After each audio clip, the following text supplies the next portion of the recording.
እንግዲህ በጣም በኢትዮጵያ ላይ በርካታ የውጭ መንግስታት መሪዎች የሚሰጡት ብዙ ጊዜ አንዳንድ አፍራሽና አሉታዊ አስተያየቶች በጣም ያስገርማል። ለዚህም አጸፋዊ ምላሽ ኢትዮጵያ መንግስት ለምን ወዲያው እንደማይሰጥ በጣም ትንሽ ግራ ያጋባል። ምክንያቱም ይሄ የብሔራዊ ጥቅማችን ጉዳይ ነው ወይም የብሔራዊ ደህንነታችን ጉዳይ ነው።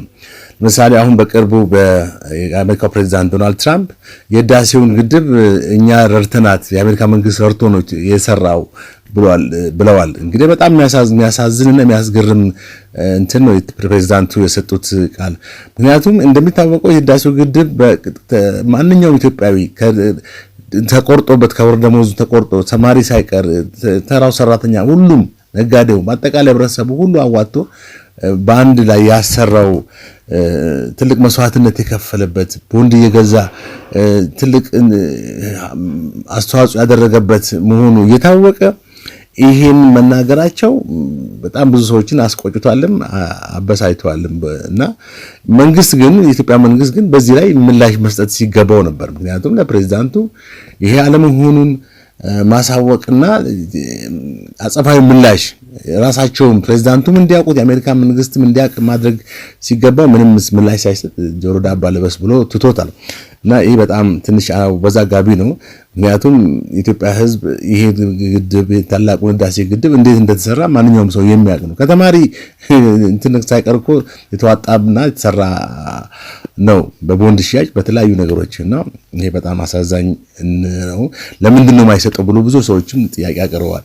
ምናልባት እንግዲህ የኢትዮጵያ ህዝብ ሳያውቀው መንግስት የወሰደው ከአሜሪካ መንግስት የወሰደው ለህዳሴው ግድብ ተብሎ ገንዘብ ይኖራል ወይ የሚልም አንዳንድ ሰዎች ጥያቄ አቀርበዋል። ይሄ ከሆነ በጣም አደገኛ ነው። ምክንያቱም ኢትዮጵያ ህዝብ ሳያውቀው ከአሜሪካ መንግስት ከተወስደው ከሆነ በጣም ከባድና ብዙም ህዝቡንም እንደገና ለሌላ እንትን ውስጥ የሚከት ነው። ምክንያቱም ህዝቡ የሚያውቀው በኢትዮጵያ ህዝብ የሚያውቀው በህዝብ ሀብት በህዝብ ገንዘብ እንደተሰራ ነው። እንግዲህ ምናልባት ፕሬዝዳንት ትራምፕ ምን መረጃ ይዘው ነው እንደዛ ያሉት? እዛ ጋር ያገኙት መረጃ አለ ወይ በአሜሪካን ትሬጀሪ ውስጥ ወይም የውጭ የብድር እንትን ላይ ወይም እርዳታ ጉዳይ ላይ ያገኙት መረጃ አለ ወይ? አሁን እሳቸው በስልጣን ላይ ያሉ ለሁለተኛ ተርም ስልጣን ላይ በሚወጡበት ሰዓት እንግዲህ ብዙ የአሜሪካን የውጭ ፖሊሲ የአፍሪካ የምስራቅ አፍሪካን ፖሊሲን የገንዘብ እርዳታን ይከታተላሉ ማለት ፋይሎችን ያያሉ። አሁን ባለፈው እንግዲህ የዩኤስአይዲ ሁሉ አይቶ ብዙ ፋይሎች እንደወጡ በዩኤስአይዲ የሚፈጸሙ ብዙ ነገሮች ማለትም ከተቋሙ ወይም ከድርጅቱ ዓለም አቀፋዊ ተልዕኮ ውጭ የሆኑ ነገሮች እንዲፈጸሙ እንደነበረ ያው ሚስጥሮች ወጥተዋል። እንግዲህ ምናልባት የዩኤስአይዲ ለበጎ አድራጎት የተቋቋመ ትልቅ ዓለም አቀፍ ድርጅት ቢሆንም በተጓዳኝ ደግሞ መጥፎ ስራዎች ይሰሩ እንደነበር እንግዲህ ለማወቅ ተችሏል። እንግዲህ ያው አሁን ድርጅቱ በምን ላይ ነው? ኦልሞስት ተዘግቷል። ግን በቀጣይ ይቀጥላል ወይ በምን አይነት ይቀጥላል? ገና ብዙ እንትን ያላለ ነገር ነው እና ይሄም አሁን የዚህ የህዳሴው ግድብ ሚስጥር ምንድነው? እሳቸው ያገኙት መረጃ አለ ወይ? ዝም ብሎ እሳቸው ብዙ ጊዜ ብሎ መናገር ሁኔታ አለባቸው። አፈንጋጭ የሆኑ ቃላቱን የመሰንዘር ሁኔታ አለ እሳቸው ላይ። ከዛ አንፃር ነው ወይንስ የሆነ ያገኙት ማስረጃ አለ የሚለውንም ህዝብ ሊያውቅ ይፈልጋል። አሌክስ የሞባይል ጥገናና ሽያጭ። በአሌክስ የሞባይል ጥገናና ሽያጭ የተለያዩ አይነት የሞባይል ቀፎዎችን፣ ቻርጀሮችን፣ ማከፋፈያዎችን፣ ስፒከሮችንና የሞባይል አክሰሰሪዎችን በተመጣጣኝ ዋጋ እኛ ጋር ያገኛሉ። በተጨማሪም ሰዓት፣ መነጽር፣ አምፑል እንዲሁም የተለያዩ መኪና ሪሞት ባትሪዎችን እንሸጣለን። የሞባይልና የሰዓት ጥገናም እናደርጋለን። የተለያዩ ባትሪዎችንም እንቀይራለን። ምን ብቻ የስፒከር ኪራይም ኪሶን በማይጎዳ ወጪ እናከራዩታለን። እንግዲያው ወደ አሌክስ የሞባይል ጥገናና ሽያጭ ዛሬውኑ ብቅ ይበሉ። በእቃዎቻችን ጥራትና በአገልግሎታችን ረክተው ይሄዳሉ። አድራሻ ገርጂ ታክሲ ተራ፣ ስልክ 0945 45 10 45። አሌክስ የሞባይል ጥገናና ሽያጭ።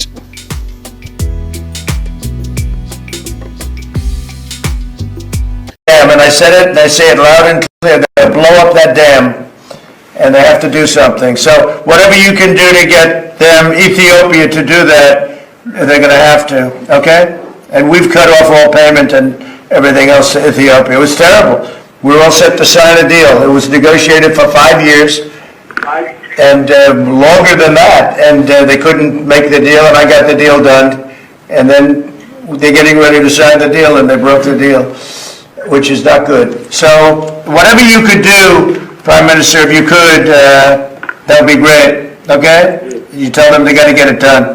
So the deal was done, and it's a very dangerous situation because Egypt is not going to be able to live that way, and they'll end up blowing up the dam, and I said it, and I say it loud and clear, they'll blow up that dam, and they have to do something. So whatever you can do to get them, Ethiopia, to do that, they're going to have to, okay?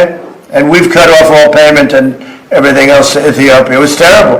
We were all set to sign a deal. It was negotiated for 5 years and longer than that, and they couldn't make the deal, and I got the deal done, and then they're getting ready to sign the deal, and they broke the deal, which is not good.